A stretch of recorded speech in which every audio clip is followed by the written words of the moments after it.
privacy is essential for physical security and security of your property rights. They're desperate to A, get you to give up as much information as possible, and B, turn cryptocurrency to a tool of evil and downright Satanism, get you on some central bank digital currency so that people can look and see your reputation every time you do a transaction. AI, unfortunately, removes the ceiling of the human requirement to be totalitarian. It's free-range serfdom. Privacy is not a right. A right has to be universalizable and defensible. Privacy is a consequence of property rights. All virtues plus power equals evil. And of course, the government wants to sell you the virtues, keep the power so they can do the evil. We have the ability to use privacy-preserving and security-preserving technologies that even the government cannot spy on you. Quickly, guys, I'm not going to ask you to like or subscribe, but if you do want to help the show continue at no cost to you, just share it with one person you think will gain value from it. All right, so for today, we have Stefan Molyneux, the philosopher with over 1 billion views and downloads that was such a threat to the existing system, they tried everything they could to cancel this guy. And Max Hillebrand, the privacy mastermind, as well as a contributor to Wasabi Wallet, one of my favorite Bitcoin privacy tools. Max and Steph have an amazing, fiery debate on intellectual property, with Max calling it outright theft. And we kick off the conversation with a deep dive into the ethics of privacy in the digital age of AI, which honestly has me questioning some of my previously held positions. All right. Good morning, gentlemen. Thank you so much for joining me today. Very excited to have this conversation. I got two of my favorite philosophical minds together. So to kind of kick things off, Steph, Max, all the time I used to hear that I'm not a criminal, that I have nothing to hide, that why should I care about privacy? But even these days, I'm finding more and more everyday people are growing a little bit concerned. We're seeing a push for online age verification, both at the app level as well as the operating system, warrantless surveillance programs, chat control in the EU. Even now in Canada, they're talking about getting rid of the Bitcoin ATMs because of scams. I'm sure it has nothing to do with the fact that you can get no KYC Bitcoin under $1,000. So, Steph, starting with you, why is the nothing to hide argument one of the most dangerous lies that we've ever been sold? And why does privacy matter more than ever for personal freedom? So there's two layers. One I would disagree with, one I would agree with. Just my particular perspective. The one is that advertising has become more focused and helpful to people. I can't tell you the amount of years I lost when I was younger looking at ads for things I had no interest in, like on sort of mainstream broadcast TV, those things where you're sick home for the day as a kid and you're like, daytime TV sucks. And the ads are for all things like, those whisper ads at the end, may cause eye explosion, incontinence, head rotation, that kind of stuff. So the fact that people are giving up sort of privacy in a way to get better advertisements, more targeted advertisements, things that might actually be of help to them. Most people are doing fairly innocuous stuff. And if they get targeted ads, so for most people, giving that stuff up to get ads makes sense. I also think that, one of the big issues in the modern world is underage access to infinite pornography.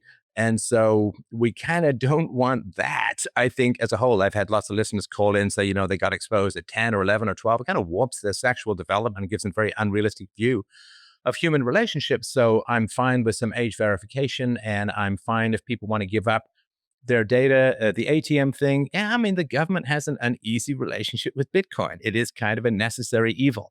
Bitcoin, there's an old argument from economics which says supply creates its own demand. In other words, you didn't know you needed an iPad until someone handed you an iPad or something like that. And the supply of debt is creating the demand for something other than fiat currency. And traditionally, that was things like real estate and fixed assets, maybe a basket of commodities or gold in particular. But now governments can seize gold. Gold is expensive to store and maintain, and you can't really move it very easily. So there's just a demand. And governments have this uneasy relationship. If they ban Bitcoin, they're reminding everyone that fiat is going to zero, because fiat always goes to zero. So they can't ban it. But at the same time, they can't embrace it, because if they embrace it, then they lose their deficit spending, which is the way that governments pretend they add value to an economy by borrowing your future children's productivity. So, some of it in terms of people giving up their privacy for better ads, some age verification stuff, there's some heinous stuff out there on the internet. And when I was a kid, you'd see Playboys would be covered up in brown paper bags on the other side of the seedy confectioner store. And now you can dial up just about anything at a whim's notice. And that's not particularly great for society as a whole. So to me, it's a mixed bag, if that makes sense. No, it does. It's an interesting point that I didn't think that we're necessarily going to go to. So on that note, then, before I even go to Max, with regards to, if we want to do because I would say the worst elements of what the governments usually try to push is under the guise of protecting the children. So how do we draw that line in the dirt if we want to, say, for example, restrict access to adult content for kids, but not open up to basically complete invasion of privacy, which I think is more of a surveillance state, want to know who exactly is online and where? How do we make that division? Can we? Is the risk of child exposure to adult content something that we maybe need to deal with, and at the realm of the parents, not the realm of the state? I agree with all of that. And one of the problems is that a lot of parents aren't parenting.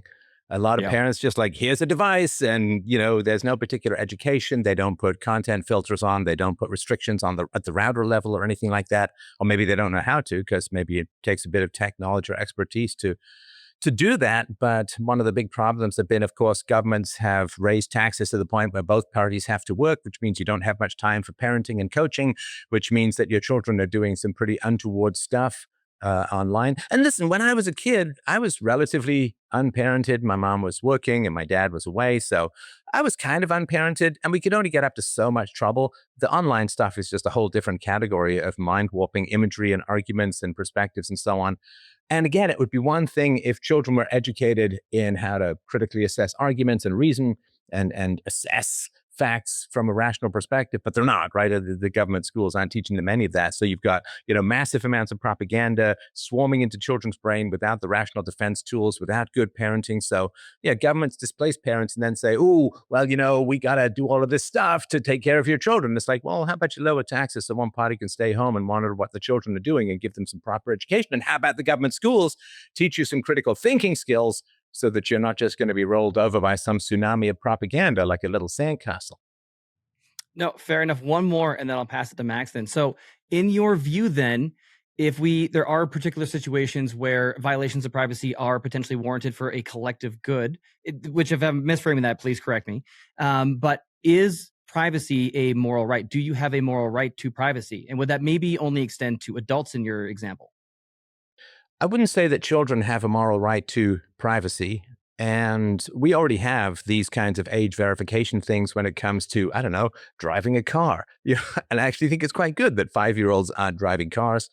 We have it with regards to voting. We have it with regards to the draft or selective service. We have it with regards to drinking. We have it with regards to renting cars. I think you've got to be a 25-year-old if you're male to be able to rent cars. So we already have a ton of age verification stuff. I'm not a big fan of political action at all, but given that we have a political state, having age verification to restrict access to pornography, there are obviously the Pee Wee Herman peep shows that used to be on in the world. I mean, you wouldn't be able to get a kid into one of those pornography theaters back in the day. You had to show your ID. And now, of course, you can dial up anything you want, and there's no ID verification for the most part. I think South Park parodied this at some point, where they're just clicking through a whole bunch of German prompts to get what they want.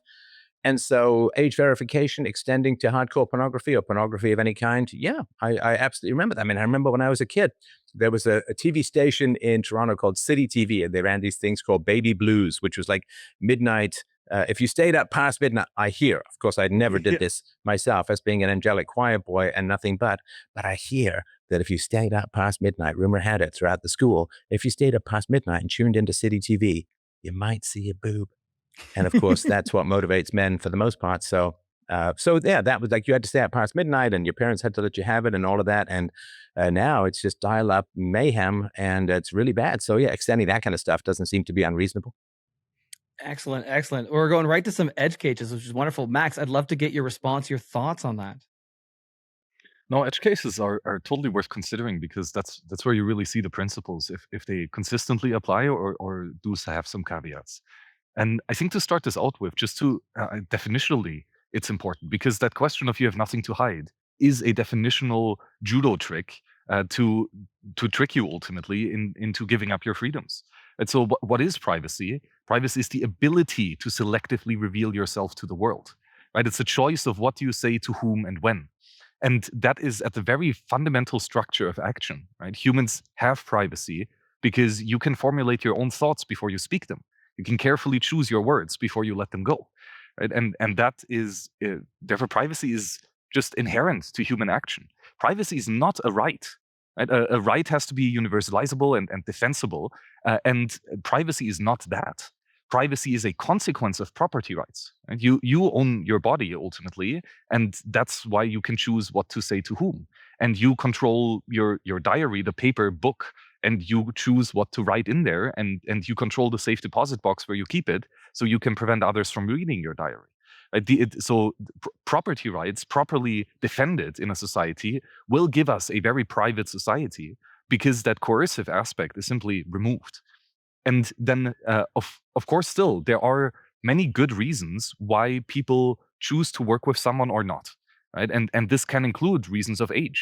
Right? Maybe you don't want to hire a 5-year-old to drive your car because he would probably crash it. Maybe you don't want to lend your vehicle to a 21-year-old because he might crash it, etc. And inherently, there's nothing wrong with you choosing with whom you're going to do business with. Right? I think the problem comes in when there is a top-down state enforcement that makes a blanket judgment that in all cases this shall not be allowed. I think it would be much more reasonable to let these things like, okay, at what age can I rent a car, be up to car rental providers and insurance providers who would simply price, age as a premium. And at some point, maybe even an infinite premium that yes, you cannot get a car under a certain age. But then if there is competition, other rental providers, other insurance providers who might have a different judgment on this will, of course, still provide the service. And if they're good entrepreneurs, they'll make a bunch of profit because they've solved some problems that others didn't. And if they're not, they'll go bankrupt. Right? So the market pressure is a quite natural thing on how we can regulate these. And I guess then finally, so one of the other cypherpunk ideals is that minimize the amount of information that you need to collect in order to provide a service. Right? And so let's stay with the age verification. Because currently how it is, if you want to rent a car and need to show your age, you need to give your full ID, right? So this has your birthday, it has your address most likely, it has some ID and so on, it has a picture. And all of these things are not strictly necessary. What you need to know is this person over 21? Right? And that's different to what is the birthday of this person. And thankfully, cypherpunks came up with some beautiful cryptography where we can exactly prove these types of statements without revealing unnecessary information. Right? These are zero-knowledge proofs. A massive amount of progress has been made in the last couple of years on that front. And there's numerous proof systems where you can totally verify your age without verify that you're older than a certain age without revealing your exact birthday. Right? You can use the NFC chip in your passport and just tap it to your phone, and your phone will generate that proof. And now you can give that to a third party and prove that you are of age without revealing anything extra. And I think that's ultimately the future that I would like to see, right? To give entrepreneurs and parents the tools that they can protect themselves and their loved ones without having to surveil them ultimately. And I think this might not be possible for all the different aspects of human lives, but for many examples, we can have a privacy-preserving, secure access right control management system. I have a couple of thoughts on that, but I don't want to interrupt the. Please. Yeah, I mean, I think certainly the proof stuff, the binary proof, are you over 21? That's all people need to know. I think that it's pretty clear what the government wants with this information gathering. So it's kind of frustrating for the totalitarians among us, particularly on the left, that people can ignore insults, that people can ignore having their reputation assaulted and damaged, right? I've had like almost a 20-year campaign against my reputation from hard leftists because I'm anti-communist and anti-collectivist and anti-rationality and so on. And it really is frustrating when people can just walk through these web of words and continue to function productively in the world, right? I mean, I'm a friendly guy, I'm a nice guy, I always want to pursue the truth. And it must be really, really frustrating when you work so hard to destroy someone's reputation and they don't care. Like, oh my gosh, that's so annoying. It's like, it's like some guy shooting at Superman, but the bullets bounce off and all of that. I'm going to rip my shirt off here. I don't want to oversaturate the whitewash here, but so it's really, really frustrating. We would have to put an age gate on that. And give everybody welding goggles for my blinding nipple landscape. But it's really frustrating. Like if you look at my, say, Wikipedia page versus Grokpedia, Grokpedia is accurate and the Wikipedia page is a political hit job. And so when you throw all of your verbal arrows and slings at people and it just kind of bounces off them, I'm not saying there haven't been negative consequences, like I got canceled and all that kind of stuff. But, I'm still a happy, functioning, positive, productive member of society and so on. It's really, really annoying.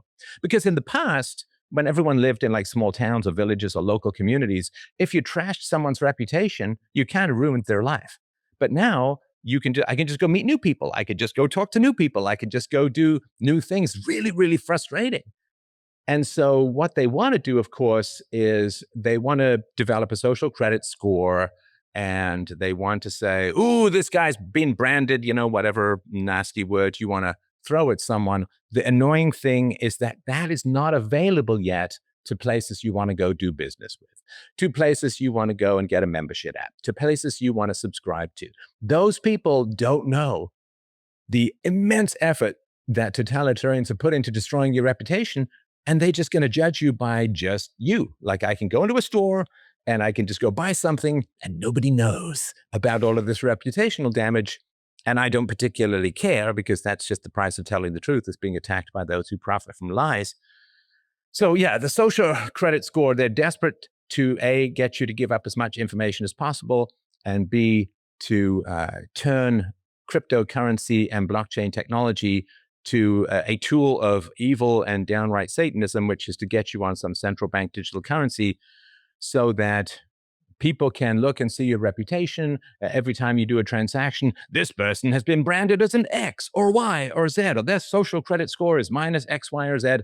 And then finally, they can get their power where reputational damage really does eradicate your ability to function in society. And then the verbal abuse reaches its pinnacle, and then they can take over. But that's, I think, the goal of this information gathering and consolidation into a centralized economic data.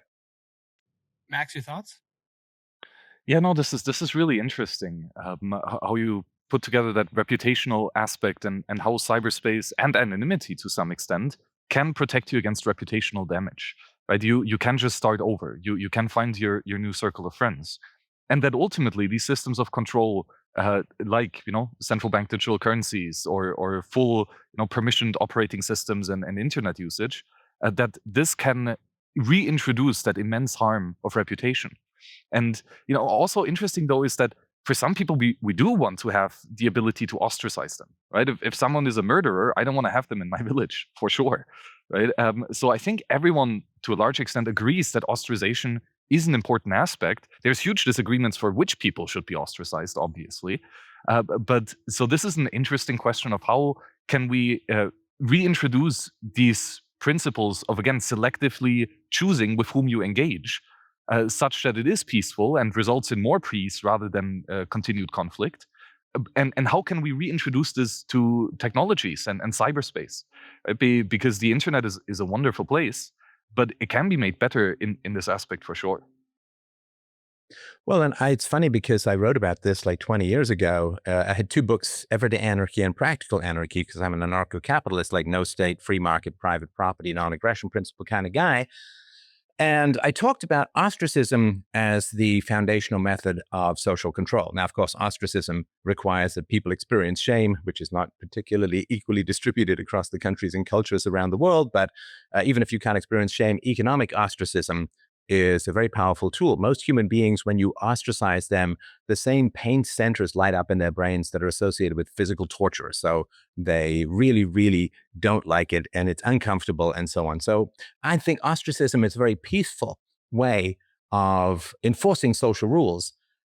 Every rule plus the state makes things bad, right? Every rule plus political power makes them bad. It's like there's a big difference between lovemaking and rape, the big difference being the initiation of the use of force.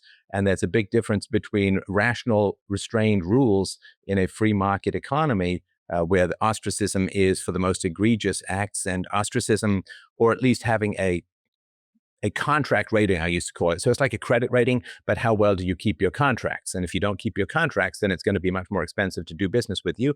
But people can still do business with you. But outright ostracism would be reserved really for violations of, rape, theft, assault, and murder, the sort of the big four horsemen of the evil apocalypse. So you take a system like ostracism and sharing information about people's past crimes or evils, or even their unwillingness to keep any kind of contract in any reasonable way. That can be very helpful for society because it punishes people who lie and use violence and break their contracts. And it rewards people who resolve things peacefully and keep their contracts and tell the truth. So you want those incentives, but you take anything and add power to it. It's the difference between, hey, it's a really, really nice hug, and then someone's crushing you so you can't breathe. That's a bit of a different thing. So all virtues plus power equals evil. And of course, the government wants to sell you the virtues, keep the power so they can do the evil. Yeah, along this line, there's this interesting aspect that some things can only be enforced with a lot of power, right? And if we introduce better technologies, that's less and less the case, right? So I do think that we will live in a much more peaceful world if we have the technologies that allow for more peaceful human decision making and collaboration. And things like Bitcoin is a perfect example. Like, we can have digital money that does not require like enforcement and centralized power as fiat currencies did in the past, right? The original form of digital money. And we can do that technologically without falling back to the abuse of power. Every time I think of fiat as digital currency, I think of these two digits myself forever and ever. Amen. That's fiat, is middle finger. Sorry, visual joke for those just listening to the podcast. There is 2 index fingers anyway. So no, I think that's right. I definitely, what's going to happen, I think, if I sort of have to, well, I don't have to, I choose to put a prediction out there. So what's going to happen is governments are going to rank up social credit scores because they want that kind of control. And they've got AI now. See, in the past, totalitarianism was limited by the human element. You needed human beings to review stuff, to read letters, to go over communications, to listen in, to spy. And so you were limited in your totalitarianism by the human requirement, human labor requirement. AI, of course, so we can see this happening on YouTube these days, people getting banned and demonetized through AI algorithms, it seems. So AI, unfortunately, removes the ceiling of the human requirement for labor to be totalitarian, and it can scan social media, it can provide recommendations, and even if there's a human element near the end, the massive amount of data gathering that would be prohibitively time-consuming and expensive to have human beings do it can now be done in an automated fashion. So what's going to happen is the social credit stuff is going to ramp up. The appeals process is going to be endlessly slow. And the punishment is the process. By the time you clear your name, you're already living in a van down by the river on a steady diet of government cheese. So what is going to happen, though, and this has happened all the time through history, this is why I'm not a black pillar, is that as the nooses of control tighten around the throats of humanity, supply creates its own demand. So there will be a demand for a free country or a free continent. Maybe it'll be Australia, who knows, right? But or these days it looks like it's heading towards Argentina, or it could be under El Salvador, under Bukele. So people who are as the noose tightens, and this happened, of course, in Europe, as the religious noose and the political noose and the tax noose and the serf noose tightened around people, they fled to America and they created the new world and so on. So as the noose tightens, there will be like a demand for a place to go that's free. And this always happens in society. Everyone thinks that the net is going to close around everyone at the same time. It's like, nope, the net, you can see it coming down and you're looking to get to a place of safety. So there will be a country or set of countries that will rule the next century by providing safe haven for the persecuted in formerly free societies. When I first got into Bitcoin, I was overwhelmed. The jargon, the security risks, the fear that one mistake could cost everything. I remember staring at my screen and wondering, are my keys safe? Did I do this right? That experience is why I started BTC Sessions. For over a decade, this channel has helped millions of people like you learn how to use and secure Bitcoin. But I realized something. For many people, videos aren't enough. Everyone learns differently. Some need to ask questions in real time as an expert walks through their setup, their goals, and their threat model. And certain things like advanced cold storage, inheritance planning, privacy, and node or mining setups often can't be fully solved by watching another tutorial. So I built BTC Mentor. I recruited the best Bitcoin educators on the planet to work with you one-on-one. Real experts, real answers, personalized, hands-on guidance tailored to your exact situation. Whether you're brand new or building a complex setup, we meet you where you're at and walk with you step by step. By the end, you don't just hope your Bitcoin is safe, you know it is. If you're ready for that level of confidence, then head to btcmentor.io and book a call with us today. No, I completely agree. And funny enough, Steph, I'm not sure about you, but I'm not really feeling super comfortable in Canada right now, and keep scouting the exits and seeing if there might be a better place that I might want to go at some point in time.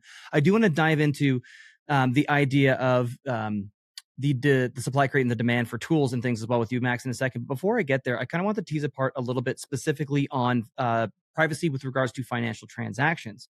If we're looking at something as if we're talking about like an ideal kind of money, if we're looking at functions and properties of money, is the ability to transact privately a requirement of a good money? And this is something, for example, that we would need in order for Bitcoin to succeed. Steph, I'll start with you. Well, certainly I would trust a company that published its data more than a company that kept it hidden. On the other side, I can completely understand, let's say something silly like you're going to buy an engagement ring for your girlfriend, you might want to keep that hidden and so on. So I'm generally a big fan of transparency because human beings are innately prone to corruption and lying and falsehood and misleading. I mean, it's a very powerful evolutionary strategy, which is, societies have functioned fundamentally on an inverted pyramid of absolute lies throughout almost all of human history. Our God is the best, our king is divine, our priests are accurate, the world is turtles all the way down, and your ancestors were gods. And so societies have just functioned on falsehoods, and the inability to tell falsehoods has been a huge detriment throughout most of society, and it still is to some degree in the present. And so human beings have adapted on a steady diet of lies. Is what we live on. It's what we feed on, and it's what formerly allowed us to survive. Now, science, of course, and reason and free market and so on have revealed the limitations of those lies and said that, telling the truth and being curious, being empirical and being rational actually gives you more power in the long run than lying. So human beings have adapted to lies in the same way that cuckoos have adapted by dropping their eggs into some other bird's nest and letting them raise it, because it's a whole lot easier, also known as the bird daycare. So I would say that generally transparency and openness is good because it rewards people who tell the truth and it punishes people who lie. But at the same time, it would be nice to have a layer of abstraction that allowed you to keep private. So one example I could think of, other than the buying a ring for your girlfriend, would be if you were starting a company. Like back in the 90s, I co-founded a software company. We raised a bunch of money. Now, I don't want that to be on the blockchain before we go and start our business, so you will need some privacy, some secrecy, and some security for transactions that lose their value if they're open. So I think that there would have to be an abstract layer. And I know that there are technical ways of obscuring what is going on the blockchain, even on the Bitcoin blockchain and so on. And it's a perfectly natural thing to hide something. If a company is investing in some new product, they obviously don't want all of these millions or billions of dollars is going to Werner Rocket-Heart Earhart head, who's going to make some fantastic new rocket to compete with SpaceX. You don't want that out on the blockchain. You want to develop the product and then ship it out and so on. So I can understand the secrecy stuff for reasons of surprise and genuine, legitimate reasons to keep things secret. As a whole, though, I'm a little bit more comfortable with companies having things open. Another thing, of course, you might want to keep paychecks and bonuses in a company quiet or on the down low, because there can be a lot of resentment and frustration and a not understanding because, hey, how come he gets paid more than me? We have the same experience. It's like, then you have to sit down and say, well, he does twice the code that you do. He's willing to travel. He stays late. He's available on weekends. And so there'd be some reasons for legitimate secrecy and security. I think for most private people, again, unless they want to have more targeted ads, and targeted ads do save, months and months of your life from staring at things you're never going to buy. So people might want to trade that. Hey, say I'll give up my information in order to have effective and efficient ads. So, but I think for companies, public companies particularly, I would like a lot more. And of course, for public companies, that stuff's available anyway. Like you see all of the finances and so on. Imagine what it would be like, though, to see finances in real time as an investor. I mean, wouldn't that be incredible in terms of like companies just couldn't. I mean, Theranos wouldn't have lasted 5 minutes. Sorry, that's a bit of an obscure reference from a couple of years ago. But yeah, go ahead. Max, I would absolutely love to get your response to the idea of financial privacy as a requirement for money and everything that Steph just laid out with regards to public companies. Yeah, Steph just made a lot of good arguments for why private transactions are interesting or necessary for certain use cases, and I agree with all of them. I would add in addition that there is a very fundamental aspect of your money should be secure, right? The money should be difficult to steal, or in other words, a money that is difficult to steal is a better money than a money that is easy to steal, right? And for this aspect, privacy is a defense. Right? There's this concept out of the military called the OODA loop, like OODA, and it stands. It is about two actors who are in a conflict and at war. What kind of decision loop do they have? And the loop is that first you have to observe what the adversary is doing. Second, you have to orient yourself in relation to that adversary, to put it in context, basically. Third, you have to decide on what you're going to do next. Swipe left, start shooting now or start shooting later. And finally, you have to act, right? And do the thing that you do. And with your action comes new information that you can then observe, orient, decide, and act again. And basically, Boyle came up with this idea that whoever cycles faster through this OODA loop will, in the end, win, right? He's just a faster decision maker, takes in information faster, and reacts faster to his enemy's decision. And so then the question is, how can you prevent the adversary from continuing to loop through this loop? And the most obvious or straightforward answer is break it at the most earliest possible opportunity, and that is the observation. If the adversary does not observe you, he cannot put himself in relation to you, he cannot decide on what to do with you, and he cannot actually do anything with you because he doesn't even know that you exist. Right? So privacy is essential for physical security and security of your property rights. Because if the adversary doesn't know how much money you have, then he doesn't know if you're a juicy target. That adds the uncertainty if the attack will be profitable in the first place. Because there is a praxeology to violence, right? Criminals are entrepreneurs too, and they need to judge the uncertain future and speculate if their investment in all the tools, machinery, and time in order to pull off the heist will in the end be smaller than the revenue that they will gain by the loot that they will carry away. And if there's uncertainty on how much loot there is, then they will be much less likely to actually act upon this. Right? And then in terms of Bitcoin, this becomes quite interesting because the other way that we defend our Bitcoin is to make sure that nobody else is printing more money, right? We want to be sure that there's 21 million Bitcoin. And in order to make this happen, you have to verify every transaction of everyone else. And at least that was, in 2008, the only way to do it. Since then, we've learned a thing or two. But ultimately, the way Bitcoin works is you validate every transaction of everyone else. And that does not scale, right? Because it is not private. You do have to reveal all of your transaction histories to everyone else in order to use the system. You, in this sense, cannot use Bitcoin privately without telling anyone about your transactions because they are required for the double spending protection and the global consensus. And verifiability is a massive important aspect of a money. Right? You need to make sure that the gold coin that you receive is actual gold and not fool's gold. And the same with Bitcoin. You need to make sure that the coins that you're receiving is actual Bitcoin. And in order to do that, you need to verify everything. And so to this aspect, Bitcoin is in this weird limbo where it is extremely verifiable, but therefore it is not really private. And it would be better if we can be verifiable while still being private. And so there's a couple ways that you can do this. Right? So Coinjoin is one obvious technique that you can do on Bitcoin right now to still keep the exact same verification guarantee, but obfuscate your transactions from the public observers. But then, as we said earlier, there are zero knowledge proofs where you could, in theory, have a blockchain with millions of transactions. But in order to verify the blockchain, all you need to download is a small couple kilobytes of cryptographic proof, and that will give you assurance that every transaction was valid. Right? So nowadays, you don't have to see every transaction in order to make sure that they're valid. That comes with a whole bunch of other trade-offs and complexities. So that's why it's not yet in Bitcoin. But ultimately, a money that is verifiable is better than a money that's not verifiable. And a money that is more secure is better than a money that is less secure. And therefore, I'd argue that a money that is more private is more secure and potentially also more verifiable.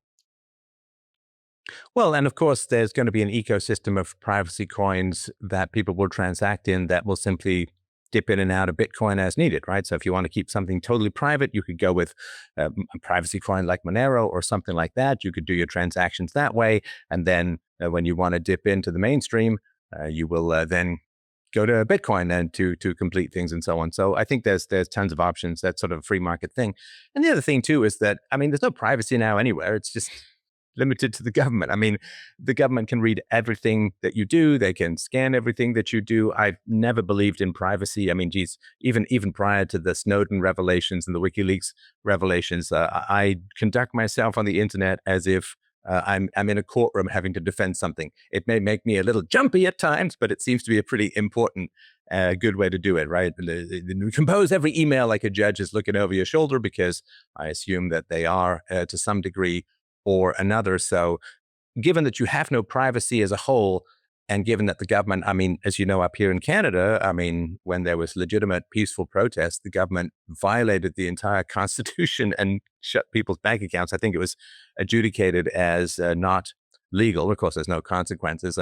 Break a law, you're in real trouble. Break the entire law, and you get to date Katy Perry. So I don't know. Well, maybe that's punishment enough. I don't know. But so we move to a free society, we move to a stateless society, there's going to be privacy complexity. But right now, you'd be eliminating the biggest invader of privacy, which is the state. And I can't help but consider that just a mass advantage. I agree ultimately with your strategy of it. It makes sense to presume that anything you say is being heard by everyone and will be used against you, because that keeps you on your toes, right? It prevents you from lying and just being nasty. So generally, I agree. That's a good strategy, and I do similar. But I wouldn't be so quick to be defeatist about the power of the government. I think they're actually quite incompetent in many things. And on the other hand, we have a free market of researchers that have come up with actually unbreakable tools. Now, security is a multi-layered affair, and you really need to have defense in depth. And it's not enough to be perfectly secure in 99% of the cases, and then you leave the back door open where ultimately compromise happens. But I do believe that we have it in our ability and power to create fully secure and fully private systems. I mean, end-to-end encryption is a perfect example. Like, it works. It actually works. It's incredibly cheap to do, and it is unbreakable. Now, yes, they might hack into your phone and then read the decrypted messages, but also here, we have secure operating systems. We have Graphene OS for the phone, we have Cubes OS for your laptop. Like, these are operating systems that I believe are not really crackable without massive amounts of investments. They're for sure not crackable against dragnet surveillance and so on. So I do think that we have the ability to use privacy preserving and security preserving technologies that even the government cannot spy on you. Now, if they throw millions of dollars at the problem, that changes the calculus. But a huge amount of attacks and a large percentage of general attacks can absolutely be prevented with good operational security.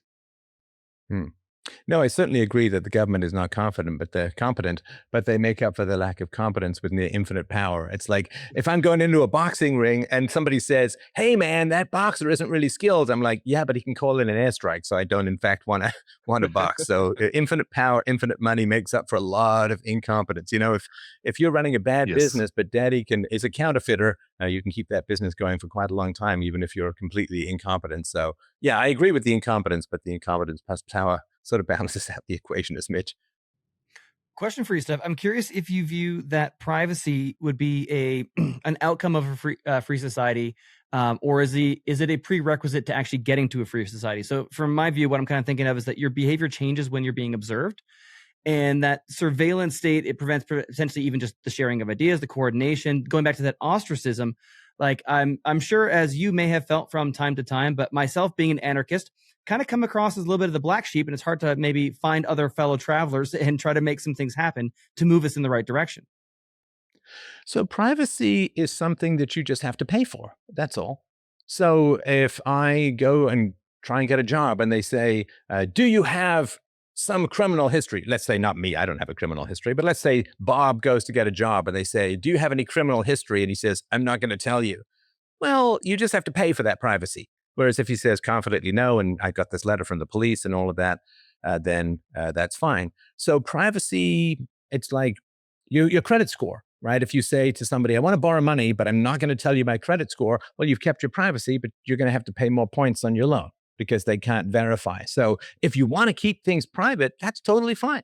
Absolutely fine. You're just going to have to pay for it because other people are going to have to make information they're going to have to make decisions on less information.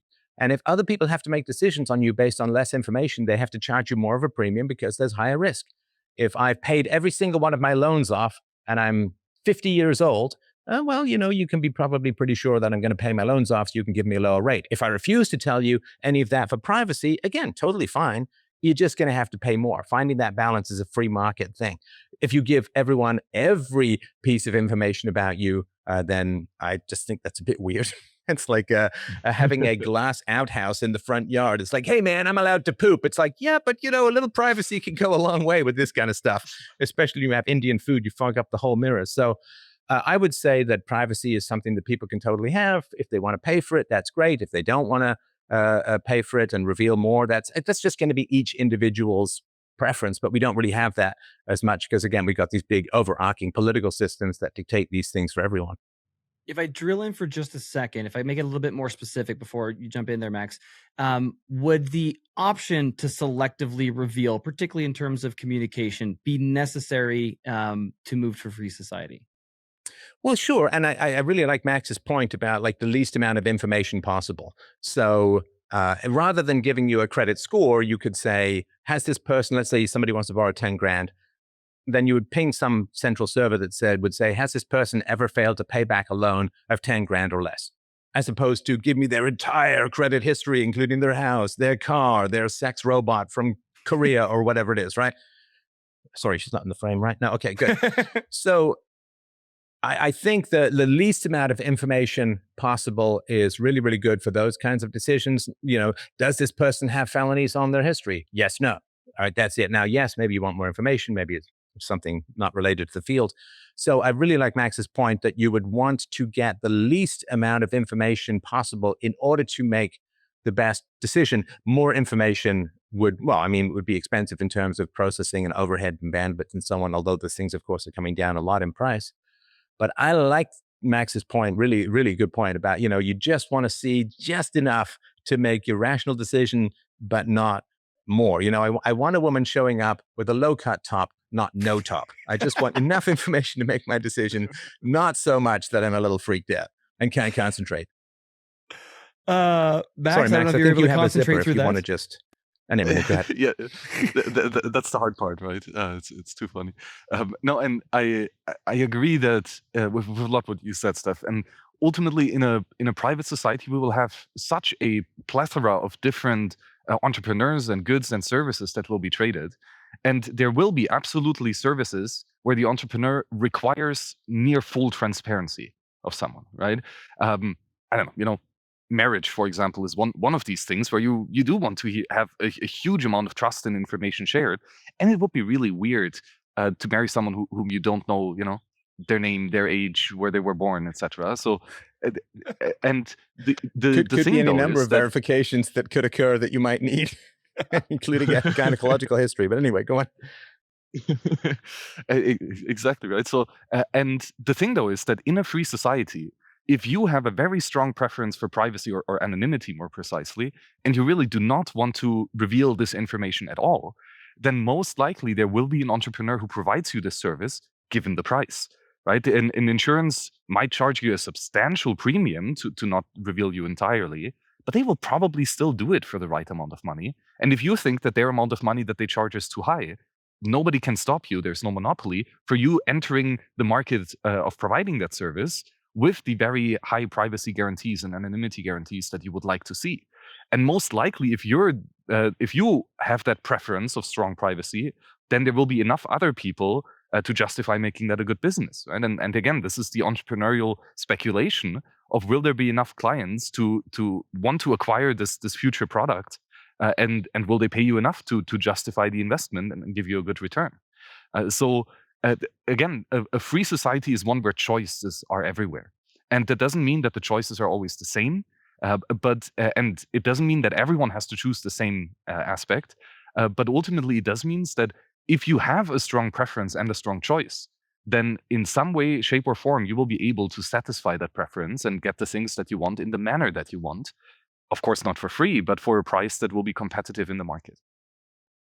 Well, and like most things where there are no binary solutions like good and evil, there's simply trade-offs.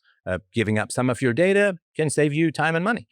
Keeping onto your data will cost you some time and money. And so wherever we have these trade-offs, you can't have a government, because the government is a one-size-fits-all solution. And younger people are more likely to want to give up their data. They have less of it. And older people, and they need savings because they have less money. Older people have more data and more money, so they probably want to hang on to their data and be willing to pay more for it. These things are going to change over the course of your life. If you're some single guy living downtown, you probably don't particularly care if people find out where you live. You know, if you're some crypto zillionaire living in the backwoods somewhere with 8 children, you probably are a little bit more concerned about that. So again, where it's just a matter of there are no solutions in a sense, only trade-offs. You need the free market to continually probe and alter things based upon people's localized preferences. CoinKite has been in the game for years, creating hands down the best and most secure hardware when it comes to securing your Bitcoin. The Cold Card Q is an absolute powerhouse and my daily driver, and it's ideal for newcomers and advanced users alike. The Tap Signer gives you a low-cost, user-friendly option for those just getting started or for convenience when traveling. You can head to coinkite.com and use code BTC Sessions for discounts, or simply scan the QR code on the screen to get started right away. One company I like pointing people to when they ask about Bitcoin mining is Abundant Mines. They were founded by Bo and Christine Turner after losing over $500,000 to broken promises in the mining industry. And they built their hosting model to remove the usual headaches. With Abundant Mines, you own your machines and keep 100% of the Bitcoin you mine. There's no revenue share, no hidden skims. Pricing is simple. One flat monthly fee covers power, parts, labor, and repairs. They also guarantee uptime. If a machine goes down, their hash rate redirect system routes hash power from their fleet, so earnings don't just stop. And every machine is insured at full replacement value. Everything is hosted in the US, powered by Hydro, and mining equipment may qualify for 100% year one bonus depreciation. Learn more at abundantmines.com/sessions. No, agreed. There's it's funny. I'm trying to tease out an idea and I can't quite put my finger on it. So Steph, maybe you could help me out, and I could be going a little bit of astray. But the words universal and preferable both came up in there. And I'm playing around with this idea that it almost feels to me like I might be able to make a case that it's universally preferable that people would like the choice to reveal what they want to or not. And it does feel like an extension of property rights, but maybe you could expand a little bit more. Or maybe I'm going in the wrong direction. Well, your data, I think, as Max pointed out, your data is your property. And you can sell your property for profit if you want, or you can keep it if you don't want, right? I mean, people who retire are no longer selling their labor. They're consuming the savings. Well, unfortunately, they're consuming the futures of the next generation in our vampiric social security or retirement system. But your data is your property. And you can sell you can have a garage sale. You can sell your house, your car. You can sell blood, I suppose, in the States. So your data is your property. You can sell it if you want. And if that's a value to you, fine. It's a free market transaction. Both people end up better off. You don't have to sell it. You can hoard it if you want. So if people want to sell their data in return for some savings in time or money, hey, it's their data. They can sell it. Of course, you can't generally take it back, but that's sort of another issue. But yeah, I mean, it's just a commodity like anything else. And you can keep it or you can sell it depending on your preferences. I don't think you could really do that on behalf of your children as much, but then without politics, we wouldn't really face that nearly as much. So yeah, I just view people's data as something that they've generated, that they own. They can hoard it, they can sell it, they can do whatever they want with it because it's their property as long as they're not doing any force or fraud. Max, I'm curious if you have any thoughts on that. And Nathan, I'm not sure if the choice really is a universalizable aspect. Because, I mean, one simple example, you go to a restaurant and you order your 5-course meal. you don't want to have the choice of, okay, what is exactly in these courses? What are the ingredients? How are they prepared?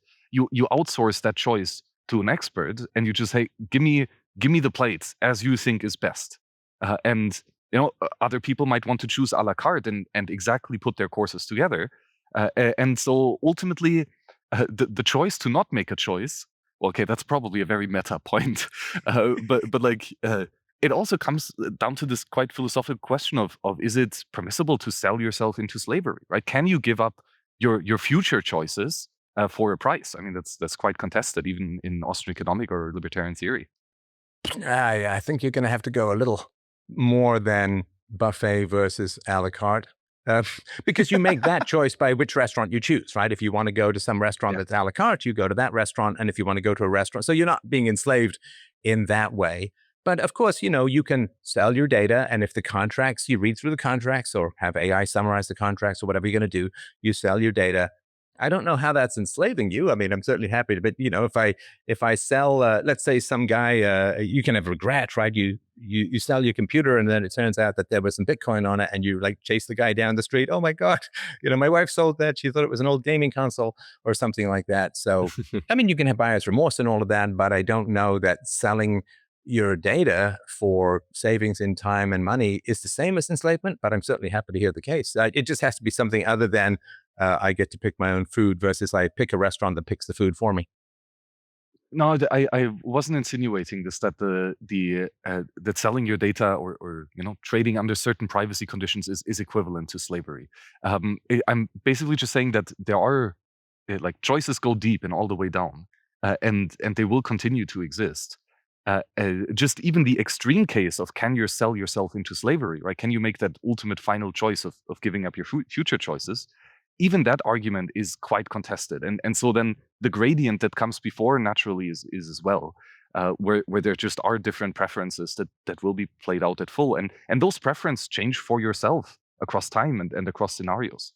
And so a little bit similar You may to time regret it in the preference here as future, well. right? Selling your data when you're 20, you might regret it when you're 40.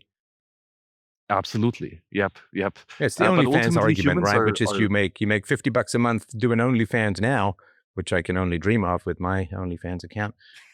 Actually, people just pay me to put clothes on.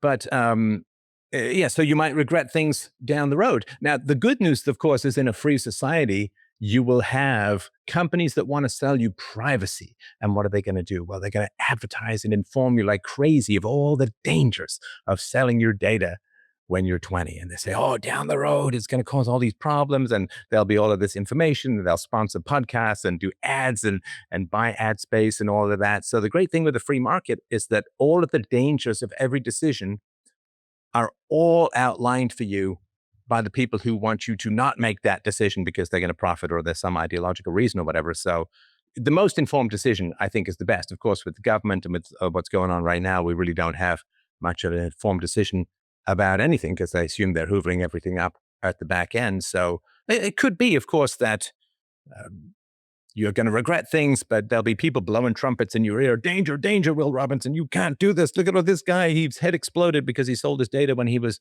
20. And with regards to the selling yourself into slavery, I mean, I think it's interesting. I think it's an interesting theoretical, but it doesn't really matter what you do. It matters what society will enforce. I can't imagine any rational or free society would go to the wall to enforce a slave contract. So if you can't ever enforce it and nobody would want to bother enforcing it, and if some company that enforced contracts did enforce a slave contract, every one of their competitors would seize upon that and say they're bringing back the slave trade and they're violent, and then people would just boycott them. And so I don't think you could ever enforce that kind of contract in any rational society. I mean, slavery, of course, was just a big giant government program.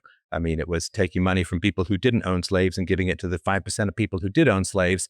And in fact, people in the South in America were forced to be slave catchers. So it was a giant government program. I'm not too concerned about slavery in the free market because nobody would want to enforce that. And anyone who tried would just get ostracized. And any business that tried would be boycotted into bankruptcy.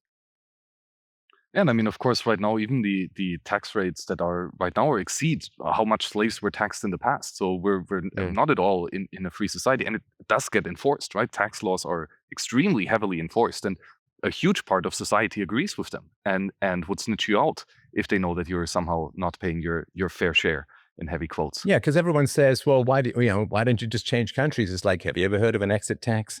You basically got to buy your freedom to the tune of staggering amounts of money just to be given permission to leave this. It's free range serfdom these days. Like they don't want to choose your job and force you to work something because that doesn't make you very productive because you get kind of depressed. So it's just free range serfdom. Like you get to choose your own job. They'll just take the fruits of it, and then of course they use the fruits of that as collateral in order to enslave your children. It's at least a slave could buy his way to freedom. You can't really do that in the modern world because your children are already enslaved by the time they drop from the womb. Hey, I said it wasn't black pilled, but there's just a little one to keep in your cheek for later. I was going to say, this is the one, yes, a little bit of that. Sorry, the thing I can't get out of my mind is I did not expect to have a conversation about the beauty and power of ads to direct us to the choices that we actually want to make. I'm sorry, I just absolutely love that. Max, did you have any thoughts or response to what Stefan just said? And then if not, I want to take a quick pivot because I see an opportunity here with you both. I mean, it's kind of boring to have a podcast with three anarcho-capitalists, right? We just agree on everything. But maybe just to also support his point on ads, because advertisement is a totally legit business, right? You have a product, you want to sell it, and delivering the attention of the customer and bringing to his light the information that the product exists and how it works and what the conditions are, which is ultimately what advertisement is a fundamental part of free society. And we will continue to see advertisements in the future, I probably indefinitely, right? I mean, just look at these hats, just right? that. I mean, we're doing. That's why I do the hat. I don't care about the ball, but it's nice for the hat. And sorry, Max, I'll just interrupt briefly. I mean, my sort of background is I was a director of marketing at a top-level software company for a while. So marketing is trying not to waste people's time by giving them helpful information so you don't market the wrong thing to the wrong people. So it is very helpful. People need information about products that make their life better. You just don't want to waste their time selling prune juice to an 8-year-old. Sorry, go ahead. No, that's absolutely true. And I guess the Cypherpunk answer or take on this question then is, can we provide a high quality targeted advertisement service without having to surveil the user fully and getting all the raw data out of which we can glean his preferences? To be honest, I'm not aware of like a very privacy preserving advertisement algorithm. I'm sure it can exist. It's probably actually going to be a fantastic business model if someone figures this out. I mean, there's a lot of like self-hosted and privacy respecting, website statistics, like how many user visited, where did they click, how long did they stay on these pages. You can get this type of information without having to explicitly de-anonymize any specific user.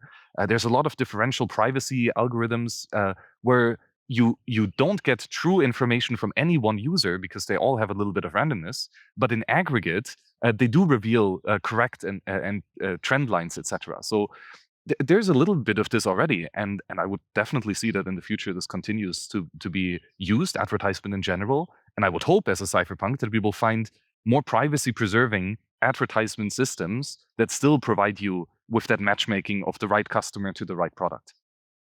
No, 100%. I had to say, by the way, I absolutely love, how do you phrase this?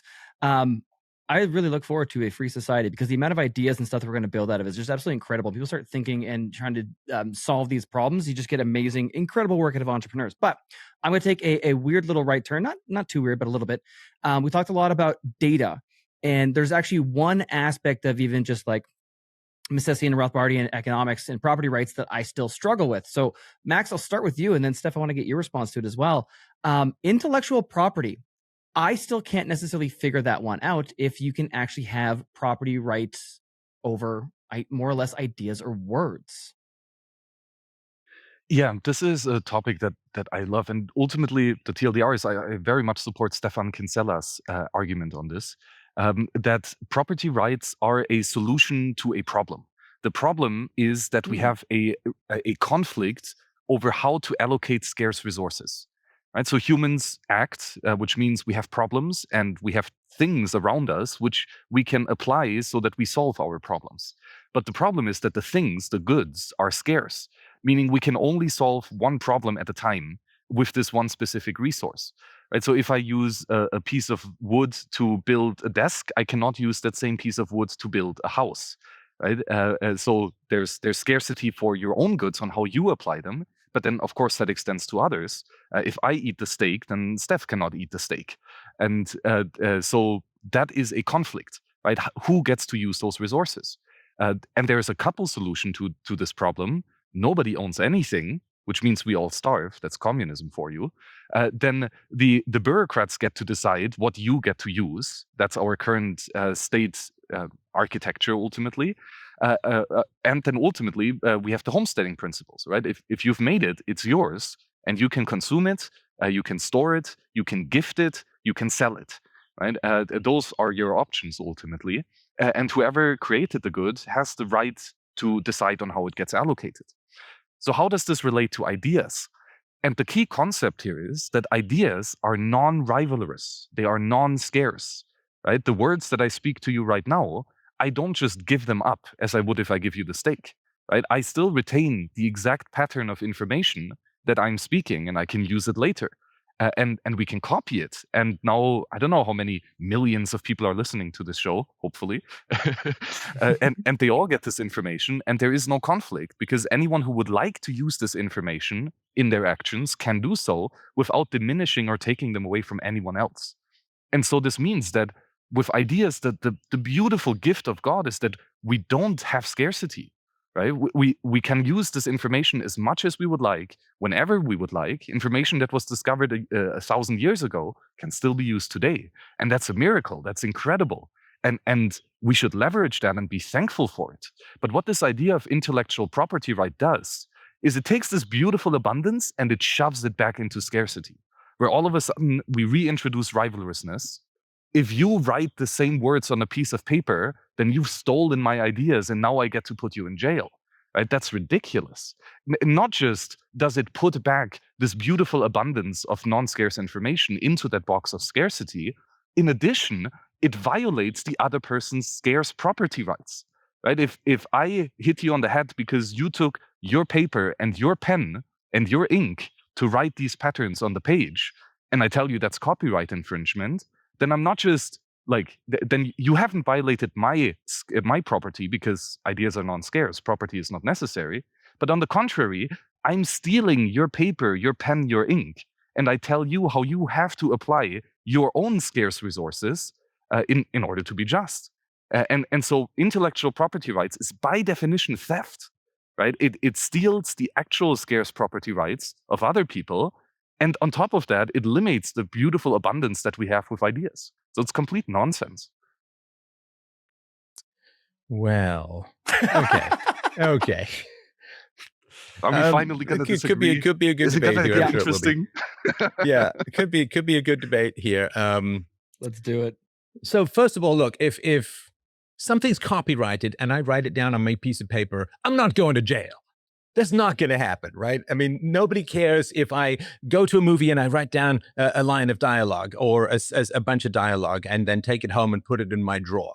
So nobody's controlling what anybody else does with their, you can go and sing a song at home and the songwriter doesn't come in Douglas Fairbanks style through the window, tackle you, and then take out your spleen as payment, right? That's just not how things work. The problem is, and I'm not saying there's an easy solution, and maybe yours is fine, and I do understand the arguments from Stefan Kinsella, and Jeff Tucker also makes good arguments, particularly around the rise of classical music. The classical music flourished in a place without copyright because nobody was terrified of adapting and moving on other people's. But here's the problem, and I say this as an annoying guy who spent time in the art world. I was an actor, playwright, and author, and so on. And so the problem is when you have any field where 95% of the money goes to 5% of the people, you have an incentive problem.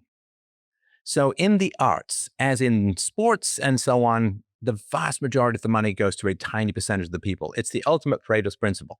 Like if you're looking at waiters, I mean, there are waiters who might make, double the other person's waiter money or whatever, right? But it's not like most waiters are starving and a few waiters get $10 million a year. So if you look at acting, the vast majority of the money goes to a tiny percentage of the people. Same thing with music and so on.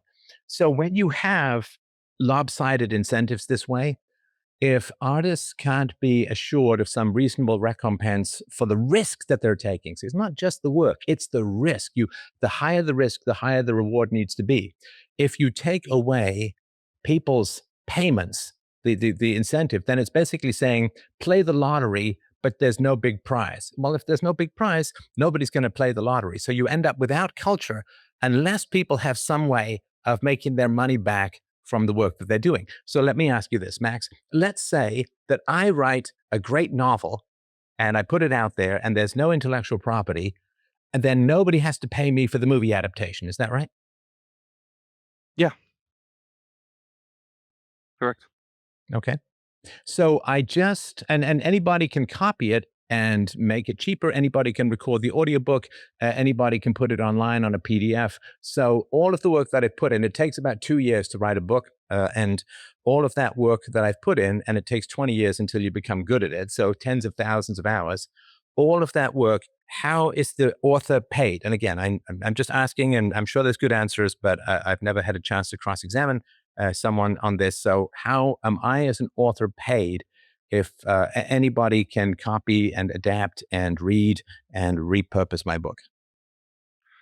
I mean, ultimately, and you know this, right? Any way that you can consensually get someone else's money is totally legit, right? So it could be that you sell, the access to the PDF on your website, for example.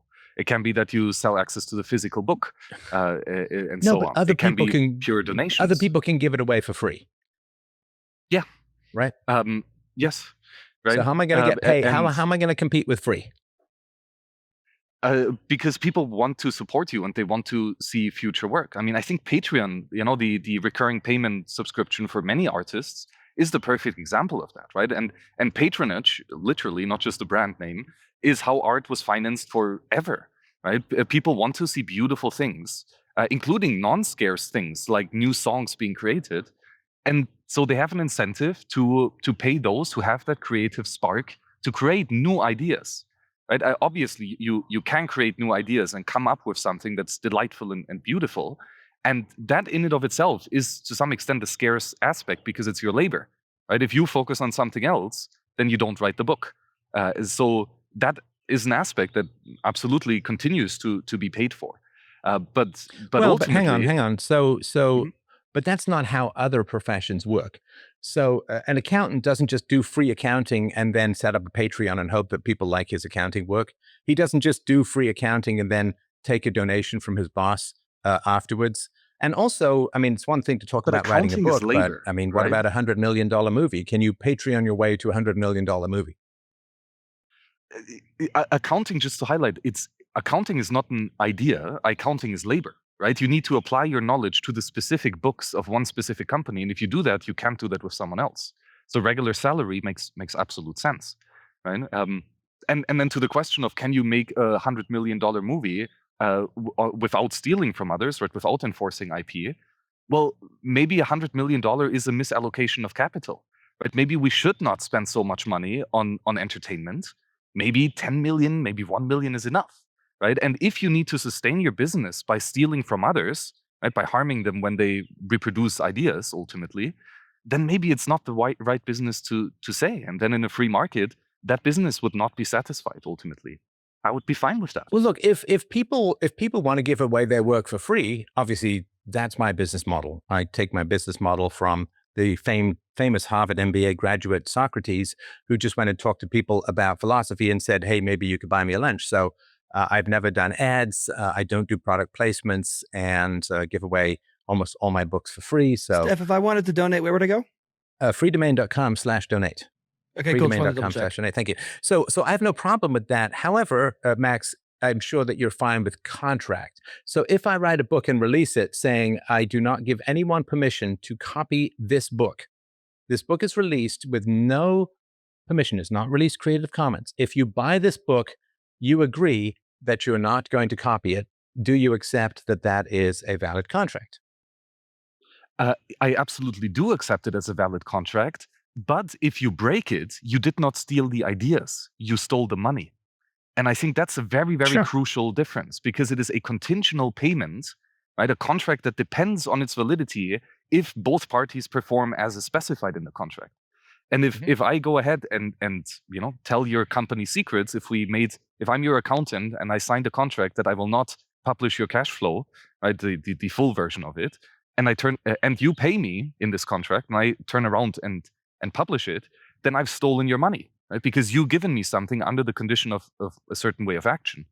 So Right. this doesn't mean that the ideas are scarce or are property. It just means that, again, I stole your actual property.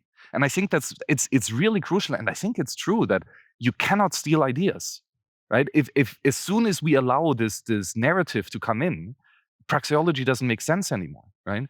Theft is strictly limited to scarce properties. And many bad things that are related to ideas and how they get distributed ultimately are bad because they violate property, not because they steal the ideas. Well, but copyright in general has to do with particular manifestations of complex topics. So you can't copyright a note. B flat. You can't copyright a note. You can't copyright the word the, right? You can't copyright a plot as a whole. Boy meets girl, boy loses girl, boy gets girl. You can't copyright any of that. And again, I'm not an expert on copyright law, but you can't copyright, for instance, Christopher Nolan's got this appalling race-swapping Odysseus, is it coming out or whatever it's going to be?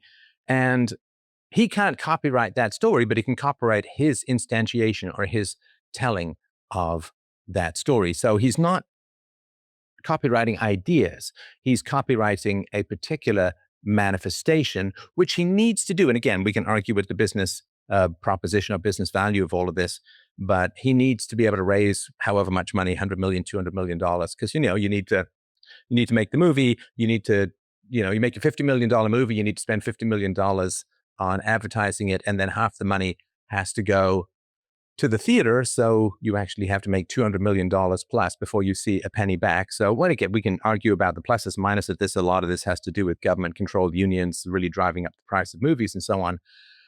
But he's not able to copyright a general story or an idea. He's only able to copyright a specific manifestation of that idea that he needs to have a return on investment on in order to make it worthwhile. In other words, if he couldn't get some guarantee of copyright protection for the movie will not be made. And you have a problem with funding high-risk, high-reward ventures. And, most garbage men make about the same, and most nurses make, more or less the same.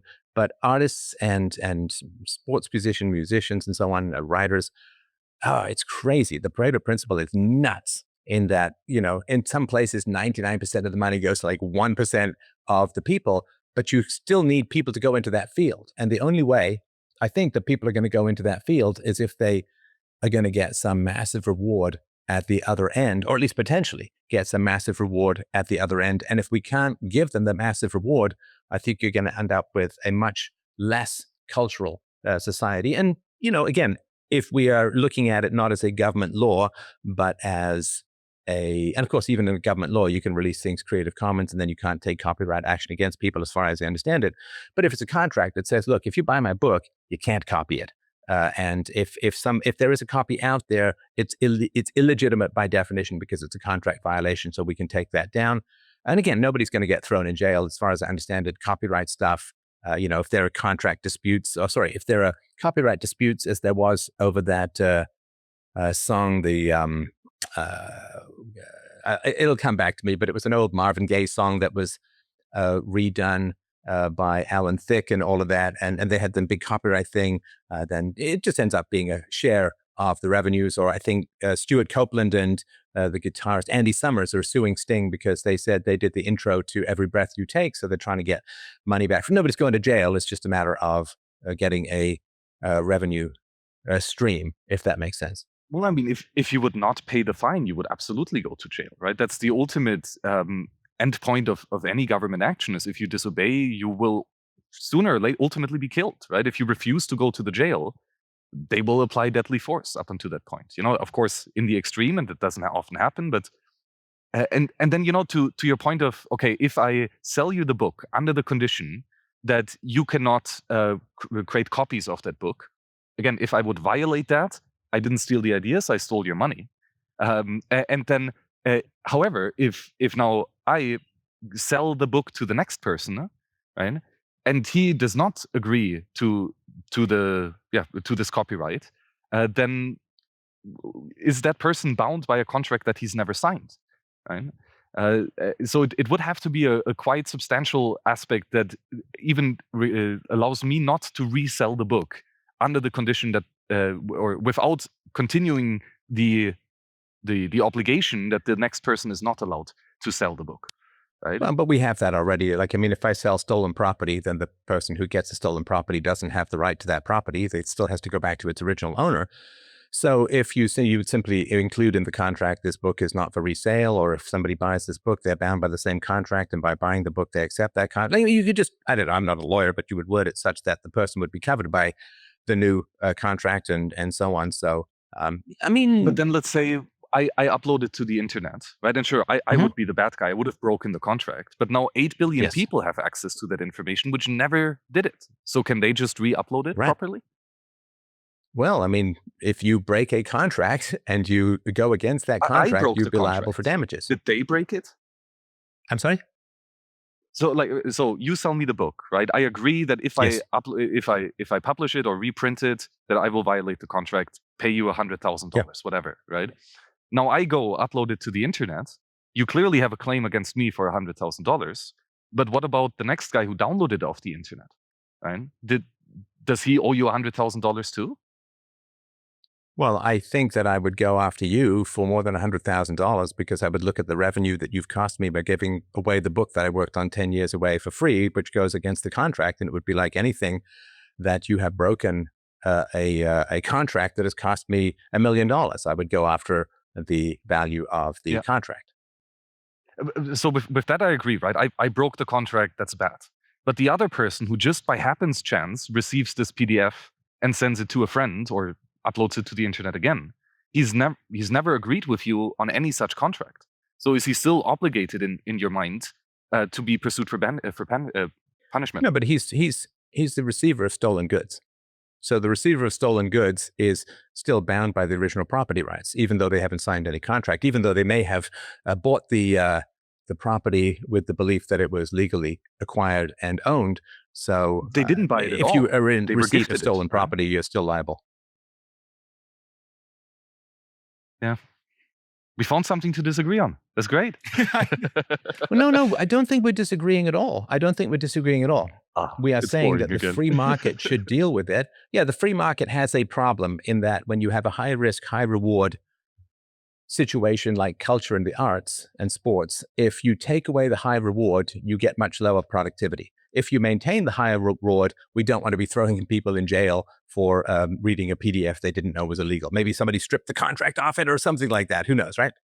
So the free market needs to solve this. I don't think that banning any kind of copyright on a material, that would require a centralized state. The free market will work this stuff out. And maybe you're right, Max. Maybe the way to do it all is saying, look, this copyright stuff is too complicated. It doesn't work. It's too far reaching. And, what if somebody just alters the story by 20% or something like that? Or right. So I get all of that the free market may look at copyright and say, it's just not worth it. And that's what I've done. I mean, I wouldn't want to go after people for, I'm here to share philosophy. I don't want to go after people for sharing philosophy. So you could be entirely right. I don't think it's a foundationally moral issue. I think it's a contractual issue. And if people want to sell their stuff on the condition that it's not copied, or, if people want to sell their stuff and say, look, if there's going to be a movie made from this book, it's got to come through me because I'm the one who spent 10 years writing it. And if there's going to be a movie made from the book, I want it to come through me. I think that's fine. I think that's perfectly valid. And if people want to do that, and again, how you enforce that, and again, that's a matter for the free market. And who knows what technology will be around by the time the free market society comes around in a generation or two. But I don't view it as something like, rape, theft, assault, and murder, which are all just evil no matter what. I think it is a contractual issue. If people want to release their work with conditions, I think they can. And if people don't want to release their work with conditions, I think they can. And how that gets implemented with the cascading effects, obviously, who knows, right? The best minds on the planet will try and solve that. And they may find that it's unsolvable. But I don't view it as a foundational moral issue. I don't view it as, I think it's a rhetorical flair that poisons the well a little to say, but people are just stealing. It's like, well, because stealing is a kind of a black and white moral issue. The products of my brain and how I profit from them, if you take away, there's a kind of socialistic thing. I don't want to insult you because I know you're not a socialist, but there's a kind of socialistic thing here, which is I want the reward of other people's labor without having to pay for it. It's like a welfare state for people consuming art. And it's the same thing that kind of happens with advertising. People get really annoyed at advertising, not you guys, but people get annoyed at advertising because they're lazy and cheap. And they say, well, I just want this show for free. And it's like, well, then pay for it. If you don't want to pay for it, then you got to watch ads for the most part, right? And so, people just want stuff for free. I personally would not want to read a book from a hungry writer without giving them some financial consideration if that was reasonable and possible. But of course, we've already seen what happened to the music industry when Napster came out, that a lot of people just want to grab stuff. And, I get it. The Beatles, do they need more money? Probably not. Two of them are gone and so on. The other two are in their 80s. So I don't have, obviously, any big answer. I don't think it's a black and white moral issue like rape, theft, assault, and murder. I think it's a contractual issue, and it may be enforceable, it may be not enforceable. Who knows? But I don't know. For me, it's just not in the category of theft. Do you want to just interject there for a second? Because I have an idea, and perhaps I'm just naive and a little bit too optimistic too, but at least my outlook, it was wonderful listening to you guys go back and forth there, is like Steph, if I were to say to you, in a free society, would you anticipate there'd be a lot of like drug use and promiscuous behavior if we have peaceful parenting and sound money and everyone's living free, right? And so at least my hope is, even on an edge case kind of as complicated as this one, that I suspect under ideal conditions that people want to see beauty in the world. And for that reason, it probably would just be a social norm that we don't do that. It wouldn't even necessarily be under contract or from sorry, you mean don't like rights. Copy and paste people's work everywhere? Exactly. It's that we'd want to see a return to beauty and value that we kind of almost voluntarily go like, no, you're not going to take that and make a movie out of it. It was his. Don't be a dick, or we're going to socially ostracize you because we think it's bad behavior. If we came down to a fundamental decision that it didn't violate property rights in the same way that drug use doesn't necessarily violate property rights, we might collectively kind of go like, yeah, but we're not necessarily a big fan of this. Or you've got mind-reading drones that charge you by the word you read. I'm just kidding. 1 Satoshi per word, and it follows your eye tracking. Back to the privacy thing. No, it could be something as simple as, you wave at the screen and, 50 cents gets deposited into the author's account. Like, it could be that easy and that simple, because Lord knows we've got this crazy overhead with regards to publishing or printing or making movies and so on. So the authors get like a couple of pennies sometimes per book. I think all of the artists want the government to run the streaming stuff, and now the streaming stuff is like, it's an absolute pittance for people as a whole. So yeah, if we make the ideal technology to me would be like, just make it as easy as possible to give the author 50 cents, because that's probably all they're going to get anyway. Yeah. 100%. 100%. With that, I absolutely go for agree. it, Max. I was going to say, speaking of technology in that sort of sense, I'd love to get, before we round out the conversation, Max, we hit on a ton of things here, even the idea of streaming. Sansi might have some thoughts or comments on as well, too. I want to make sure they at least included some of the privacy tech that you're working on and what people should be looking at and considering going forward. Yeah, just to that previous point, I do think that technology is ultimately the solution to this, right? Because it is important that creators get paid, right? I think it's even more important that they get paid without theft, right? And we might have to clarify again, like what this theft of property means if we enforce IP, right? But I think IP was started because of a lack of technical solutions. And if we do have better technological solutions, then this is no longer that much of an issue and will naturally just go away, I think.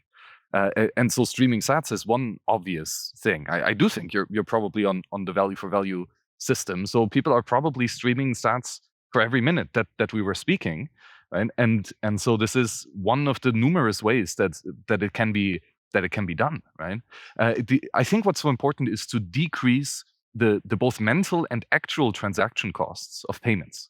If we can decrease that to a substantial level, or not a substantial, to a minuscule level, then we have the ability to transfer money much better, where even a fraction of a sat gets sent by everyone who's listening, and it still sums up to something. And the reason why that never worked in the past is because it was too expensive, right? Moving money. But if we can engineer the moving of money, then we can do exactly what Stefan says, right? Everyone just drains a little bit of his money, nothing that they would notice or be, bothered by. And ultimately it will pay for a huge amount of people. And I think that's, to turn this a bit to your question on the tech that I'm working on, and that's exactly what we did with Wasabi Wallet, right? Wasabi Wallet, from the first day, both the wallet as well as the server was free and open source, MIT license. If you would have copied one for one our code, changed the logo to Mustard Wallet, and do your thing, we couldn't have done anything, and we didn't want to do anything because it's not our code, right? This is just code that works. It's useful, and you can use it. We also added that if you use the software as we publish it, then you're going to pay 0.3% of your wallet balance to us, ultimately, right? That's the gist of it, technically a bit different, but ultimately, nobody cares about 0.3%, right? Nobody actually complained about this seriously. And the few people who complained were still using it because they saved way more money than the 0.3% that they spent. Right? Because any other privacy technique was way more risky and more expensive in terms of block space usage. And again, the amount of money that you can save with privacy is crazy. So it was an obvious win-win-win situation for everyone here. And so out of this, we could pay like 40 engineers to work on the wallet, right? From the meager 0.3%. And nobody ever successfully copied our thing, right? So I was never that afraid that anyone comes and, or like it might have been an issue if someone comes, takes the code, puts it out there, earns revenue, and instead of putting their revenue into code, as we put like 90% of our revenue to engineers, they would put 99% on marketing, right? And that would maybe have resulted in a much better, much more successful business than ours, because obviously marketing is important. And if your idea doesn't and your product doesn't get to users, then you will not have users or customers. But that never happened, right? So this just combines that. I think this fear of I will lose out if other people use my ideas, in quotes, or not using quotes. If they use my ideas, I will somehow lose out. It's such a common fear. And in my lived experience, and that's obviously very limited, I've never really got any reason to justify that whatsoever. I've put out my book, the first editions of it, for free online as a PDF. Public comment, like public license, or what's it called, public domain. And I encouraged people to print it. Please, this is cool ideas. I want more people to read it. If you print it and sell it, that's great. Nobody did, right? And so now 3 editions later, it's going to be me who's going to send the things to the printer, because I care about these ideas the most, and everyone else doesn't really that much. So I don't think that we will have an issue of not enough ideas being produced if we don't have things like IP. We see that with open source software, right? It's open source software is the most stellar declaration that IP is nonsense and not necessary and harmful, in fact, because we see the beautiful things that can be done with free and open source software. The entire world runs on free and open source software. Like Microsoft is withering. Windows is barely used anymore. More and more people are switching away from it because it sucks, right? And so having better things will ultimately come from free people, and free people make better choices than people who constantly get stolen from and constantly steal from others. So I'm extremely bullish on this on the long run. The tech is here. I would also say, Max, that as one entrepreneur to another, what you should probably be doing, in my mind, given that you are streaming from a forest using bandwidth not seen since 1890, is you should sell your services as a time traveler. Because I assume that you've just gone back in time to when data was the Pony Express is delivering your bits to some shack where it's being beamed off the moon into the future. So I haven't seen this kind of bandwidth since dial-up modem time. And I think it's actually very impressive that you're able to travel through time like that. It's very impressive. Yeah. I should sell it and give price predictions. Would get rich. There you go. It goes up, guys. It goes up. Bitcoin's I'm back to going mine up. the first Bitcoin. Right. Oh my God. Well, gentlemen, that was absolutely beautiful, wonderful. I love the back and forth we got into there on intellectual property. Stefan, where can everybody go to follow you, find your work, support your work? Freedomain.com and freedomain.com/donate. I really appreciate everyone's support. It's all ad-free all the time, and I'm a great voice to fall asleep to. Max, where can everybody go to check out your work, sir? Yeah. First of all, more important, thanks, Stefan, for doing this. I really enjoyed our conversation. This was great. Thanks, Nathan, for putting us together finally. Yeah, my site is towardsliberty.com.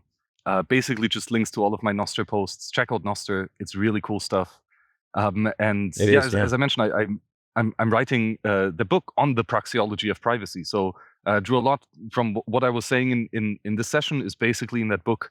So if you want to read the first or second edition, you can get the PDFs already. The third edition is about to come out in like a couple weeks, and that will also be in print.